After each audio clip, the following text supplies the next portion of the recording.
I'm just going to say it. WE are a little behind when it comes to releasing their brand new WE AK74 GBBR, as other companies such as GHK and KWA have had their variants running rampant for over half a decade.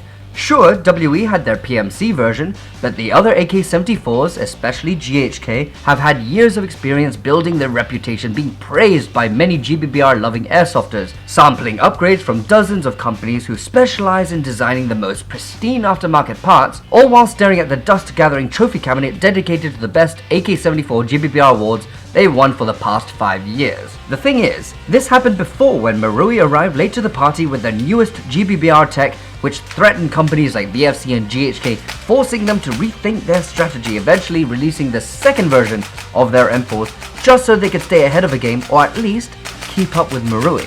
But have WE pulled some Marui magic out of their delicate nether regions when showcasing the brand spanking new AK74, or have they taken the PMC variant and slapped a new skin on it?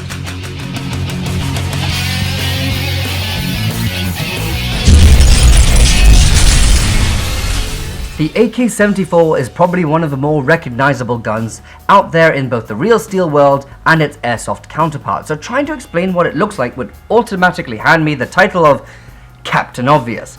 Though, if you'd really like to know about the differences between varieties of AKs, then I urge you to take a look at this video where I went through the full line of E&L AKs. I know they're AEGs, but it's still useful information. You can find this video by clicking on the card or on the link in the description below. That being said, what I can tell you is that WE have done an amazing job replicating the 74. Most of its metallic components are made out of steel, as you can find out by using the Kumi Motor of Truth, which I ripped out of my friend's PTW. No, I wouldn't do that. I would never do such a thing. Or would I? It doesn't matter now. So let's take a closer look at this AK, at the metallic parts to be specific.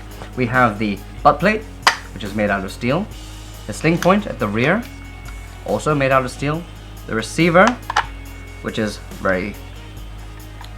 Okay, yep, that's made out of steel. The dust cover itself. What else is there? There is the trigger guard. Not the trigger. The mag release is made out of steel as well. The magazine, base plate, not the bolt or the charging handle or the leaf sight on top. The gas tube, that's made out of steel. And the barrel, nope. The front sight, nope. The cleaning rod is made out of steel, and the muzzle device at front. Everything else is made out of aluminium, though the material on the metal, I think it's pretty decent. It's got a really nice, clean finish here. So let's talk about the magazine. Now, on a 74, you would get this orange type plastic cover, this casing, for the 40 round gas magazine, which you would fill at the base here. And everybody recognizes the AK style pistol grip. Now let's talk about the wooden portion. Yes, this is not imitation wood. This is actually real wood, and it feels like it's been varnished as well. It's very clean, like a floorboard of a fancy house. Though you wouldn't want to try and grip it with socks, because you'd be slipping everywhere. Not that you would, so I mean, it'd be strange to be grabbing it with a pair of socks. So get a good set of gloves. Apart from that, there are quite a few things on this that you wouldn't typically find on an AK74. Now, when I say a few things, I really mean just the one, and that's the fire selector right here. Now, on the usual AK74, one would normally have to swing their thumb round just so they could reach the fire selector and switch it like so. But they've ripped the fire selector from their PMC version, applied it to the 74 just so you could use your trigger finger instead, which is much more tactical. Though I would have also liked that flared half magwell they have, though you can purchase that as an aftermarket part and apply it to this if you so wish. Now, this is also really cool because on the PMC version, it is a full travel, open bolt AK, much like this one, which is fantastic, and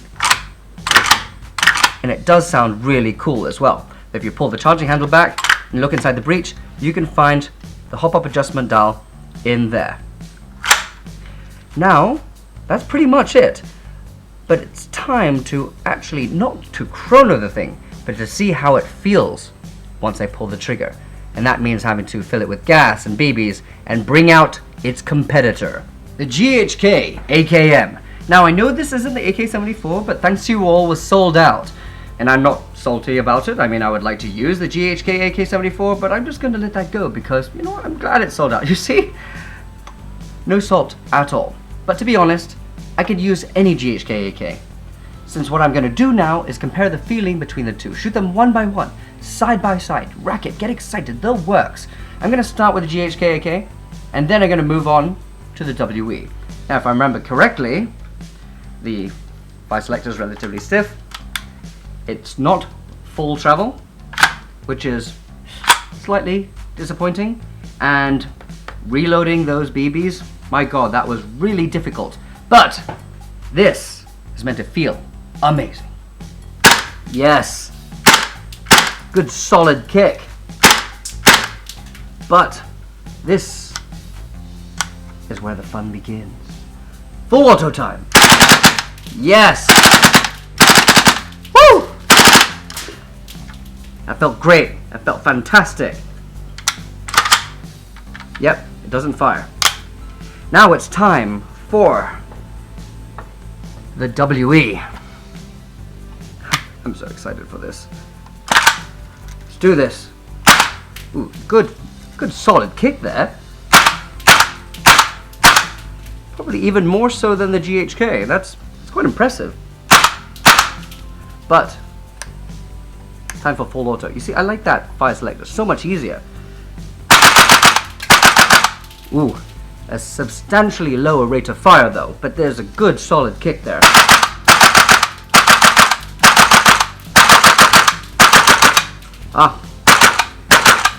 And it doesn't lock back. Not that the GHK did, but it stopped firing. There we go, everybody. I think it's time to chrono the thing. Chrono test, 0.2 gram, 6 mm BBs, green gas.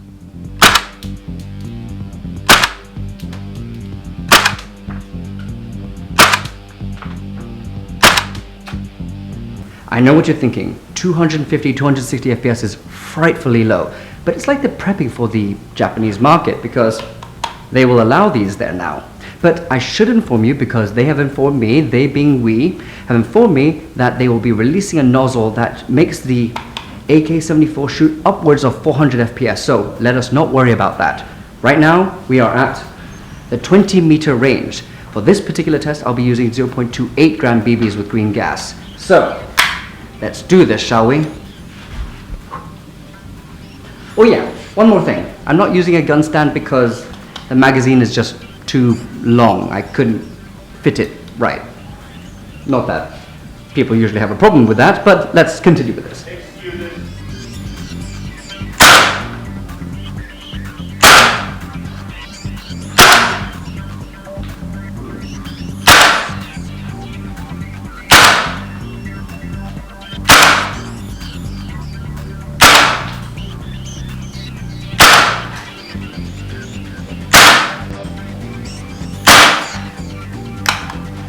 Alright, let's go and check out that target.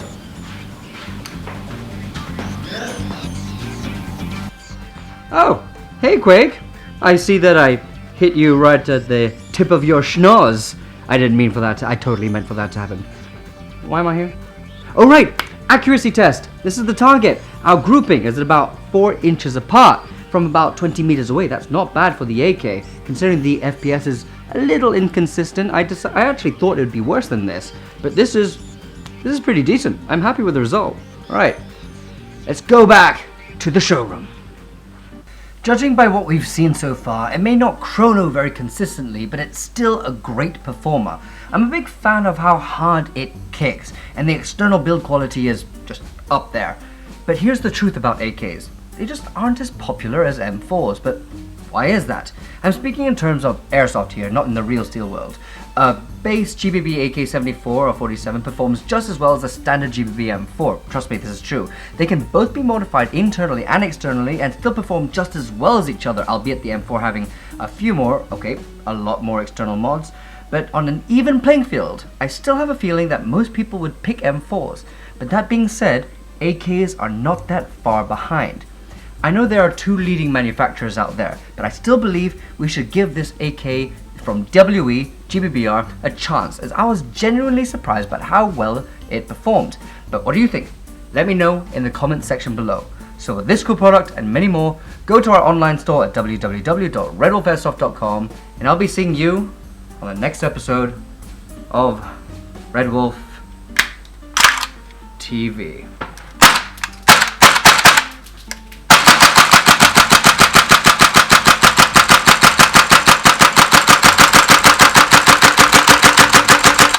Okay. Fun.